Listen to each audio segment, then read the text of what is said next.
Captain Sarah Chen stood in the small metal room that served as her quarters aboard the frigate times Persistence **. The walls were covered with dents and scratches from years of hard service. Everything about human ships looked rough and ugly compared to the beautiful vessels of other species, but human ships worked when others failed. Sarah held a datapad in her hands. The message on it made her angry. But she had learned not to show anger. Not in front of aliens. They expected humans to be violent and stupid. She would not give them that satisfaction. The message came from the Galactic Confederation Council. It was written in the polite language that aliens used when they wanted to insult you without seeming rude. They thanked humanity for their continued service in dangerous jobs that proper species could not do. They spoke about human sacrifice like it was a gift that humans gave willingly. For 50 years, humans had done the jobs that other species refused to touch. They mined radioactive asteroids that would kill most aliens in minutes. They explored systems where the radiation was so strong it would cook normal beings. They fought wars in places where the environment itself was a weapon. The aliens called Earth a death world. They said it was impossible for a normal planet to be so dangerous. Most alien worlds were gentle places, with soft weather and safe animals. Earth was full of things that wanted to kill you. Storms that could destroy cities. Animals that hunted other animals for food. Diseases that jumped between species. The aliens could not believe that any intelligent life could come from such a place. But intelligence was exactly what had come from Earth. Humans were tough because their world had made them tough. They could survive in places that would kill other beings in hours. They could work in dangerous conditions and still think clearly. They could fight when everything seemed hopeless. The Galactic Confederation had 12,000 star systems under their control. The Zephyrians ruled them all from their crystal cities that floated in the clouds of gas giants. They had created a system where every species had a place based on what kind of world they came from. Garden worlds with perfect weather produced diplomats and government workers. Ocean worlds where everything was calm made the best engineers and scientists. Desert worlds that taught patience created the finest traders and merchants. And death worlds? Death worlds produced workers and soldiers. Beings who could do the jobs that civilized species found too dangerous or too dirty. Sarah read through the message again. The Confederation was grateful for human service. They wanted humans to continue serving in mining operations and military actions. They would provide fair payment and adequate housing. It sounded generous until you read the details. Humans would live in separate areas from other species. Human children would be educated in special schools that taught them how to serve the Confederation. Human workers would follow safety rules designed by beings who had never worked in truly dangerous conditions. The worst part came at the end. The Zephyrian High Council had voted on new population controls. They wanted to limit human reproduction to maintain optimal population levels for industrial efficiency. They spoke about human families like they were talking about breeding animals. Sarah crushed the datapad in her hand. The metal cracked and sparks flew from the broken circuits. She threw the pieces into the waste disposal unit and sat down on her narrow bed. A soft knock came at her door. "Come in," she called. Lieutenant Marcus Torres entered the room. He was young but had already served on 3 different human ships. His face showed the radiation burns that all human spacers carried after a few years of service. The aliens had medicine that could heal such damage, but it was expensive. Too expensive for mere Deathworlders. "Captain," Torres said, "Admiral Webb is calling a meeting of all human commanders. He wants to talk about the new Confederation orders." Sarah nodded. Admiral Marcus Webb commanded the 3rd Expeditionary Fleet. He was one of the few humans that aliens treated with something like respect. Not because they liked him, but because they feared him. Webb had won battles that other commanders thought impossible. He had saved alien lives when their own people had given up hope. "When?" Sarah asked. 2 hours from now, secure channel only." Sarah understood. They would use the communication systems that humans had built themselves. The aliens monitored most official channels. But humans had learned to create their own networks.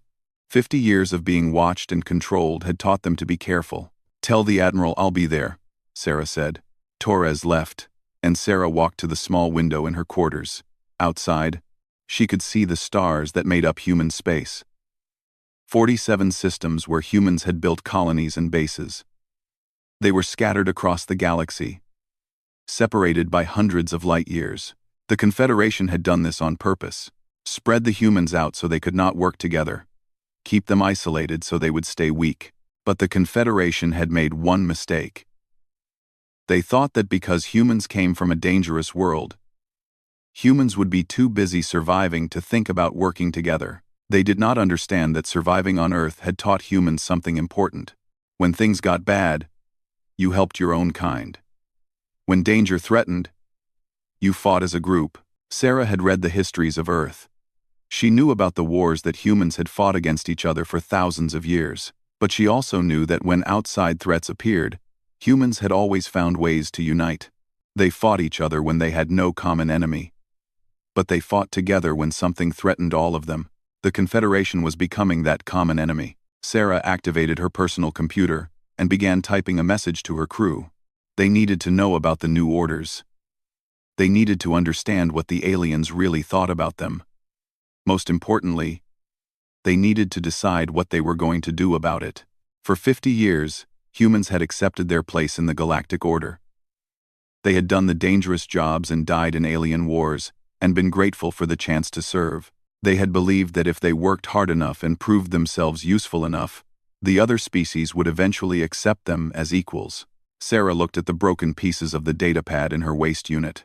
The message had made one thing clear. The aliens would never see humans as equals. They would always be workers and soldiers. Always be expendable. Always be less than fully alive in alien eyes. But humans were done being grateful for scraps. They were done dying quietly for alien convenience. They were done pretending that 50 years of service had earned them anything except contempt. Sarah finished her message and sent it to every human on her ship. Then she sat back and waited for Admiral Webb's call. She had a feeling that after tonight, everything would change. Lieutenant Commander James Park wiped the sweat from his face as he walked through the mining tunnels of Kepler Station. The radiation here was strong enough to kill most alien species in minutes, but humans could work here for hours with basic protection. It was hot, dangerous work, but somebody had to do it. The station hung in the asteroid belt of the Vega system like a metal spider. Its long arms reached out to grab chunks of rock that contained rare metals. These metals were needed for the advanced technology that kept the Galactic Confederation running. The aliens needed the materials, but they could not get them safely. So they sent humans to do the work. Park led a team of 12 engineers through the deep tunnels where the mining machines worked. The humans wore simple protective suits that would not last long in space, but they worked fine in the radioactive environment of the station. Above them, in the safe sections of the station, alien overseers watched through cameras and gave orders through speakers. The Zephyrian station commander was called Melodic Wind through Crystal Spires.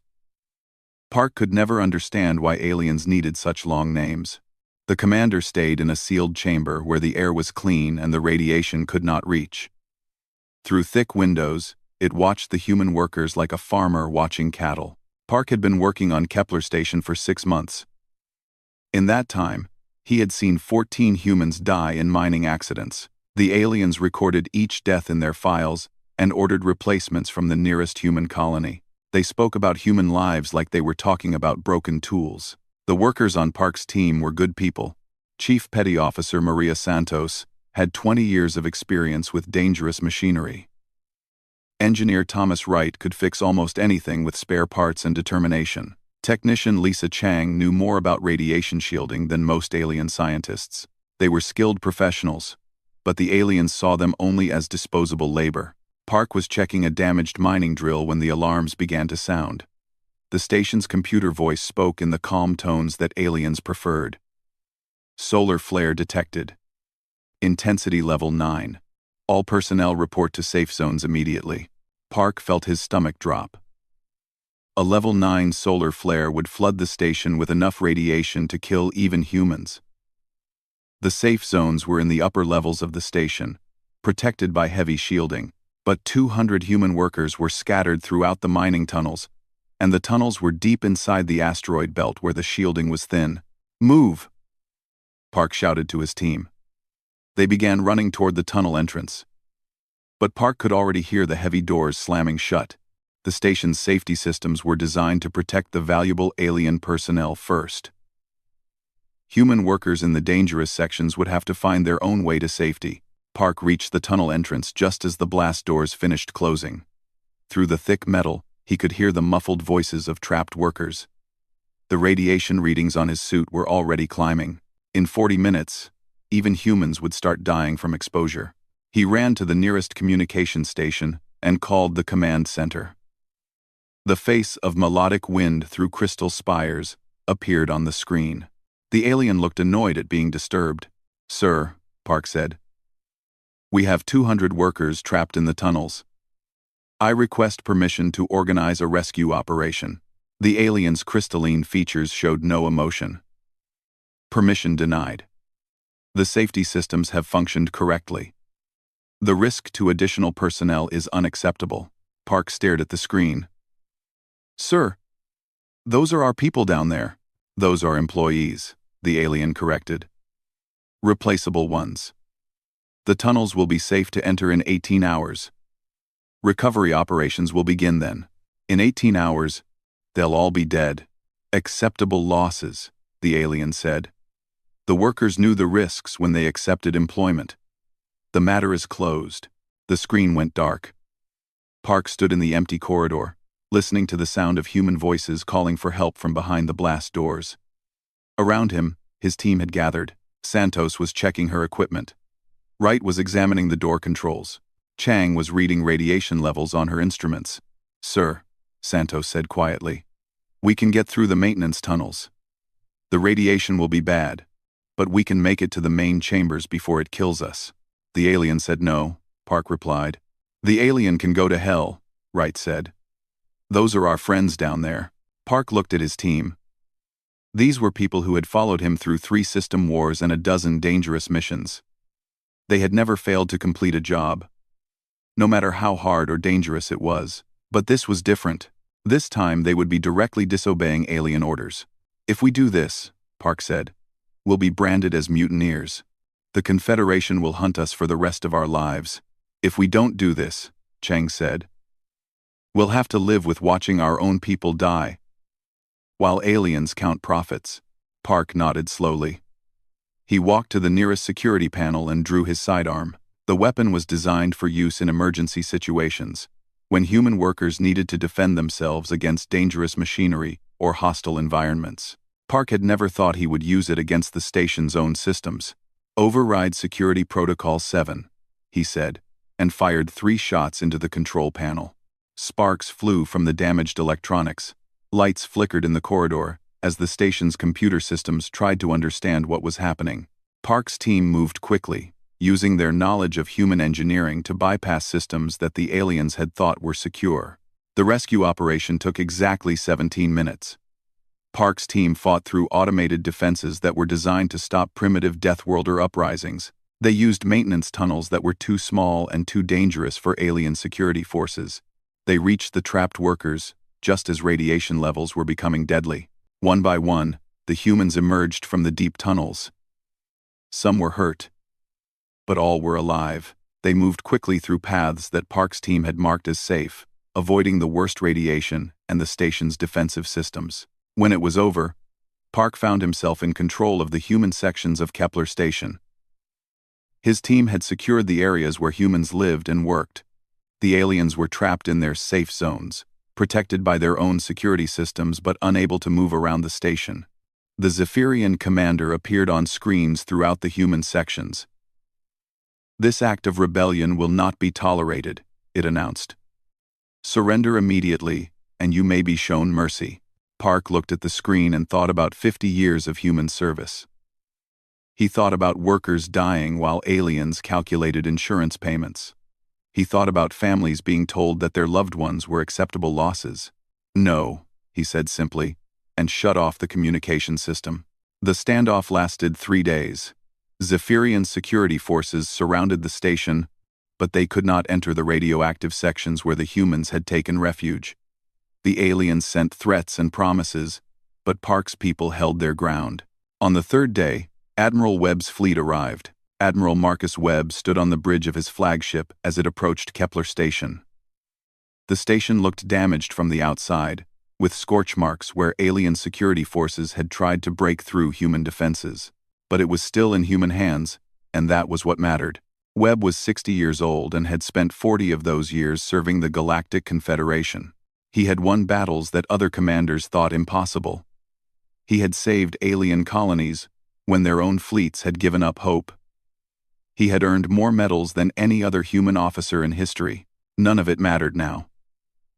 The aliens still saw him as a useful tool, nothing more. When Webb's fleet reached the station, he opened communications with Lieutenant Commander Park.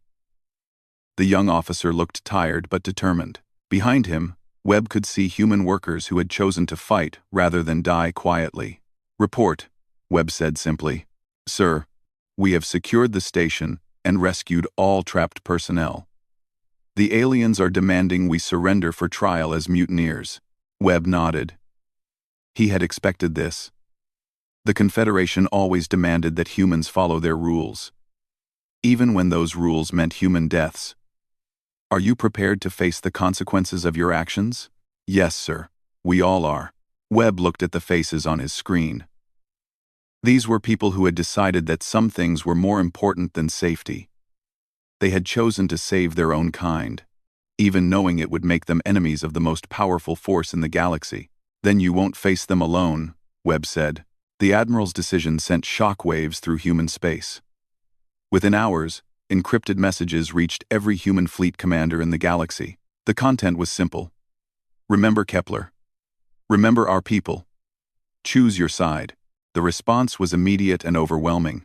Admiral Lisa Jiang received her message while commanding a fleet in the Antares system. She was supporting alien allies in a war against rebel forces. The aliens had promised her that this would be the battle that finally proved human worth to the Confederation. Zhang read Webb's message, looked at the alien ships that treated her fleet like hired muscle, and made her choice. "All human vessels," she broadcast. "We are withdrawing from this operation immediately." The alien commander protested. The battle plan depended on human ships to handle the most dangerous missions. Without them, the entire operation would fail. "Then you should have treated us better," Zhang replied, and ordered her fleet to jump to hyperspace. Commander David Kim got his message while leading a supply convoy to Confederation shipyards. His cargo holds were filled with rare metals that human miners had died to extract. The materials would be used to build ships that humans would never be allowed to command. Kim looked at his cargo manifest and thought about the workers on Kepler Station. He thought about 50 years of human sacrifice for alien benefit. Then he opened all the airlocks on his cargo ships and watched millions of credits worth of materials drift into space. Captain Elena Rodriguez commanded a deep space reconnaissance fleet that mapped dangerous regions too hostile for other species to explore. Her ships knew the locations of hidden jump points and secret routes that could move fleets across the galaxy without detection. The information was worth more than entire planets. When Rodriguez received Webb's message, she gathered her captains for a meeting. "The aliens want us to choose sides," she said. "I think we already have." Her entire fleet vanished into the unmapped regions beyond Confederation space. With them went decades of exploration data that could never be replaced. From mining colonies to military bases, humans began pulling back from Confederation space. But they were not running away. They were gathering together for the first time in 50 years. The planet New Geneva became the center of human preparations. It was a heavy-gravity world, with a poisonous atmosphere that most aliens could not even visit safely. For humans, it was simply home. They had built cities in the toxic air and factories in the crushing gravity. What seemed like a wasteland to other species was perfect for what humans needed to do. Military engineers worked around the clock to convert civilian facilities into weapons factories. The heavy gravity that made life difficult for visitors became an advantage when building armor and ships designed to withstand punishment. The corrosive atmosphere that kept aliens away provided natural protection for human preparations. Dr. Angela Foster led research teams in developing new weapons based on Earth's deadly ecosystem. For 50 years, Humans had been told that their world was too dangerous and primitive to produce anything useful. Foster proved them wrong. Viruses that lived harmlessly in human bodies became biological weapons that could devastate species adapted to sterile environments. Bacteria that humans had evolved to resist turned into plagues that could shut down alien ships. Toxins that Earth animals used for hunting became chemical weapons that could clear entire stations. The Confederation watched these preparations with amusement. Their military analysts calculated human strength and found it laughable. Human forces represented less than 2% of total Confederation military power. Humans had basic kinetic weapons and crude nuclear technology. Against advanced energy shields and quantum weapons, human resistance seemed almost primitive. Zephyrian High Counselor Harmony of Infinite Spheres addressed the Galactic Assembly with the tinkling laughter that her species used to show contempt. "Let the barbarians gather their sticks and stones," she said. "We shall remind them why civilized species rule the galaxy." The Confederation began moving fleets to contain what they saw as a minor rebellion. They expected desperate attacks on border stations or futile last stands at human colonies. They prepared for a brief, bloody war that would end with humans begging for mercy. They did not understand what they were really facing. In the depths of human space, Admiral Webb stood in the command center of New Geneva's military complex. Around him, officers worked to coordinate the largest military operation in human history. For the first time ever, every human fleet was working toward the same goal. Webb looked at the tactical displays, showing Confederation fleet movements. The aliens were positioning themselves to crush scattered human forces that they expected to fight defensively. They had studied human military history and seen a species that fought wars on single planets for limited resources. What they had not seen was a species that could fight as one people across an entire galaxy. "Signal all fleet commanders," Webb ordered. "Operation Prometheus begins in 72 hours. His communications officer sent the message through channels that the aliens did not even know existed. Across human space, captains who had served the Confederation for decades prepared to teach their former masters what Deathworlders could really do when they stopped holding back. The Confederation expected humans to fight like the desperate rebels they had crushed many times before. They were about to learn that humans were something entirely different. The first battle of the war happened at Procyon, and it changed everything the Confederation thought they knew about human warfare. Admiral Zhang's fleet appeared in the Procyon system, not at the edge where ships normally came out of hyperspace, but deep inside the gravity well near the main planet.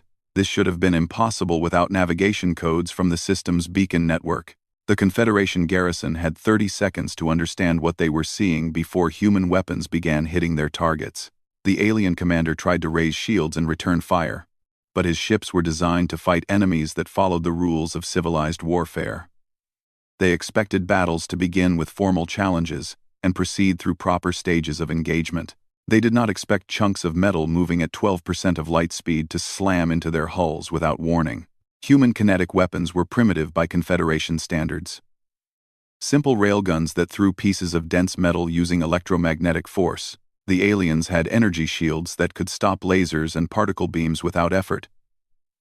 But the shields were designed to deflect energy, not solid matter moving at relativistic speeds. The first human salvo punched through 3 Confederation cruisers like they were made of paper. The aliens tried to adapt their tactics, but Zhang's ships were already moving to new positions. They fought like hunters, striking fast and hard before disappearing into the sensor shadows of asteroids and space debris. The Battle of Procyon lasted 4 hours. When it ended, the Confederation had lost an entire garrison fleet and one of their most important naval bases. Admiral Zhang transmitted a simple message to surviving alien ships. "Tell your leaders that the Deathworlders send their regards." News of Procyon spread through the galaxy faster than the human fleets that were suddenly appearing everywhere. The Confederation had been so confident that they had not bothered to keep their fleet movements secret. Human reconnaissance ships had been watching and mapping alien positions for months. Captain Rodriguez's missing reconnaissance fleet had not vanished at all. They had been using their knowledge of hidden jump points to move human strike forces into position throughout Confederation space. While the aliens prepared to defend against attacks that never came, humans struck targets that should have been impossible to reach. At the mining world of Kepler 442, Human Marines landed on the surface using drop pods that came down through an atmosphere so toxic it would kill most aliens in minutes. The Confederation defenders expected an attack from space, not from soldiers who could breathe poison and fight in crushing gravity. The human assault lasted 18 hours. When it was over, 50 years of accumulated rare metal stockpiles belonged to humanity. At the research station orbiting Wolf 359, human ships attacked using tactics so basic that they bypassed every advanced defensive system. Instead of using sophisticated weapons, they simply threw asteroids at the station using modified mining equipment. The aliens had shields that could stop any known weapon, but nobody had thought to protect against rocks thrown really hard. Each victory taught the galaxy something new about human warfare. Humans did not fight like civilized species with their elaborate rules and predictable strategies. They fought like the apex predators they had evolved to be. Using any advantage they could find, the psychological impact spread faster than human fleets. Across the Confederation, species that had relied on Zephyrian protection for thousands of years began to question their assumptions. If humans could break forces that seemed invincible, what other truths about galactic power might be wrong? Some species quietly began secret negotiations with human representatives. Others withdrew their forces from anti-human operations, claiming technical difficulties. A few openly declared neutrality, saying they wanted no part in a war between giants. The Confederation's unity began to crack. For the first time in their history, client species were making independent decisions about war and peace. But the real test came at the siege of Altair Prime. Altair Prime was the site of the most advanced fortress in the galaxy. Built by Zephyrian architects and defended by quantum weapons, it was considered absolutely unbreakable. The fortress hung in space like a crystal flower, beautiful and deadly. Its shields could deflect the energy of a small star. Its weapons could destroy fleets before they came within effective range. Admiral Webb brought his personal fleet to Altair Prime, not to destroy the fortress, but to capture it. The Confederation needed to see that human victories were not just lucky accidents. They needed to understand that Deathworlders could take anything the galaxy could throw at them. The siege began with human ships taking positions around the fortress. The aliens opened fire with weapons that could vaporize planets, but human ships scattered like schools of fish avoiding a predator. They used the fortress's own massive size against it, hiding in the blind spots created by its weapon arrays. Then human Marines did something that no species in galactic history had ever attempted. They boarded the fortress directly. The Marines used small assault craft that looked like pieces of space junk. They drifted close to the fortress, pretending to be debris from destroyed ships. When they reached the outer hull, they used mining charges to blow holes in the fortress walls and crawled inside. The fortress was designed to stop fleets, not individual soldiers. Its internal defenses were sophisticated but relied on sensors that could not track beings moving through maintenance tunnels filled with radiation. The Marines crawled through spaces that would kill most aliens in seconds, breathing air that was toxic to other species, fighting in conditions that their enemies considered impossible. Human soldiers reached the fortress command center, using routes that did not appear on any blueprints. They fought through corridors using weapons designed for use in hostile environments. When their guns failed, they used tools. When their tools broke, they used their hands. Most shocking of all, they fought with an intensity that alien psychologists could not predict or understand. These were not soldiers following orders or fighting for pay. These were people defending their families and their future, and they would not stop until they won or died trying. The fortress fell in 18 hours. It had been designed to hold out for months against the largest fleets in the galaxy. As human forces secured the crystal spires of Altair Prime, Admiral Webb broadcast a message that reached every corner of Confederation space. This is what happens when you underestimate Deathworlders. We are coming for you all. The Confederation's response was swift and desperate. They gathered the largest fleet in galactic history to defend their capital system. Every ship, every weapon, every defensive system they could find was brought together at Zephyr Prime. It was time for the final battle. Admiral Webb looked at the tactical displays showing enemy positions around the Zephyrian homeworld. Millions of ships, weapons that could destroy stars, and automated defenses that had never been tested in real combat. "Signal all human fleets," he ordered. "Today we finish what they started 50 years ago." Across human space, captains who had spent their lives serving alien masters prepared to show the galaxy what freedom looked like when Deathworlders fought for it. The Battle of Zephyr Prime began with the largest fleet engagement in galactic history. Above the crystal cities of the Confederation capital, millions of ships faced each other across the dark of space. Admiral Webb stood on the bridge of his flagship Times, Indomitable Times, and watched the enemy formations on his tactical displays.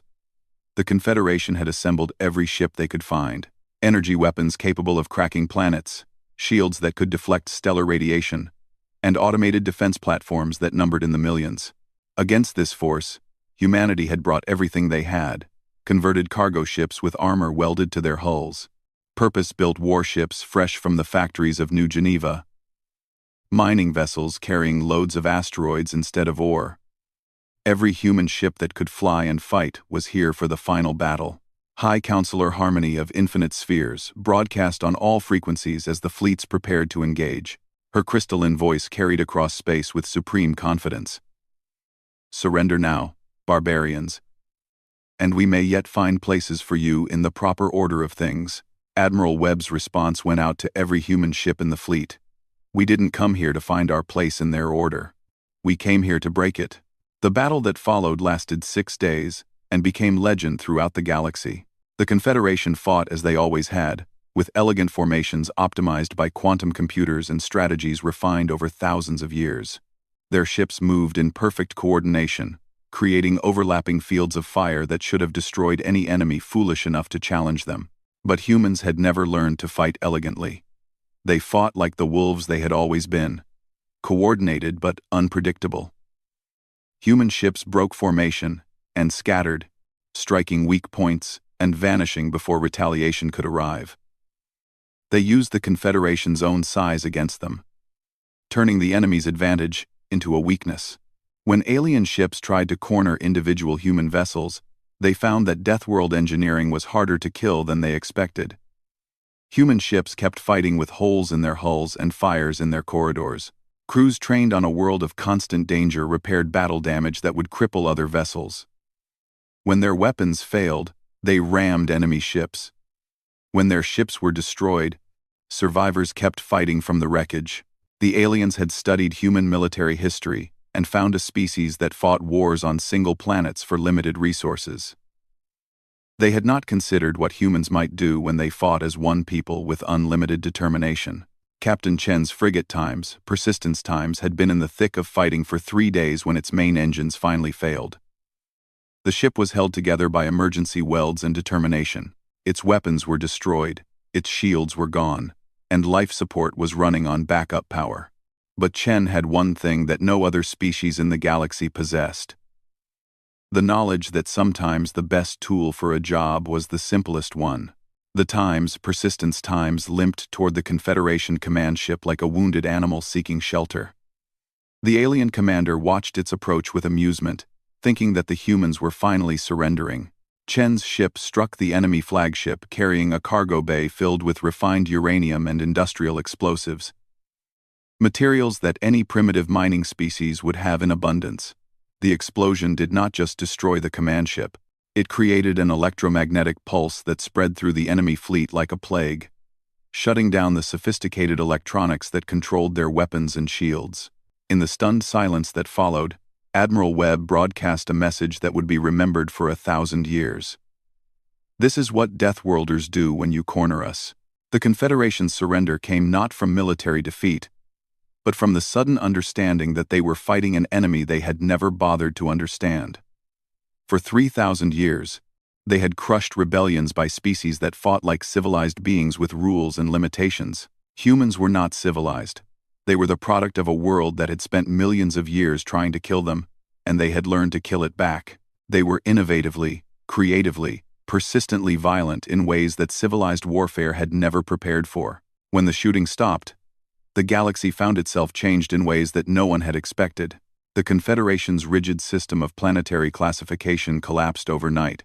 Species that had been told they were inferior because of their homeworld conditions began to question everything they had been taught. Trade routes shifted as former client species established direct relationships with human worlds.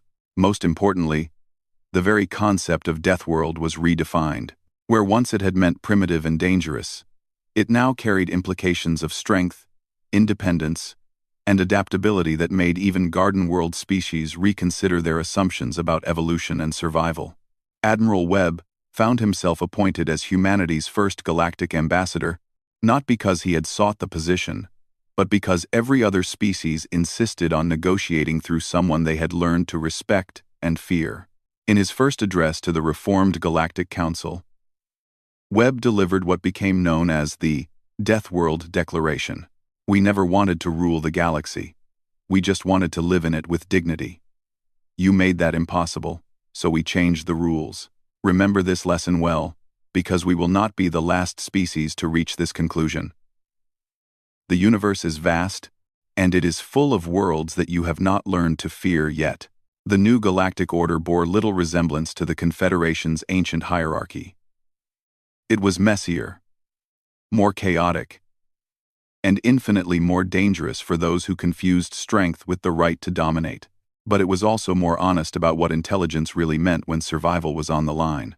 Species that had been classified as primitive because they came from difficult worlds found themselves treated with new respect.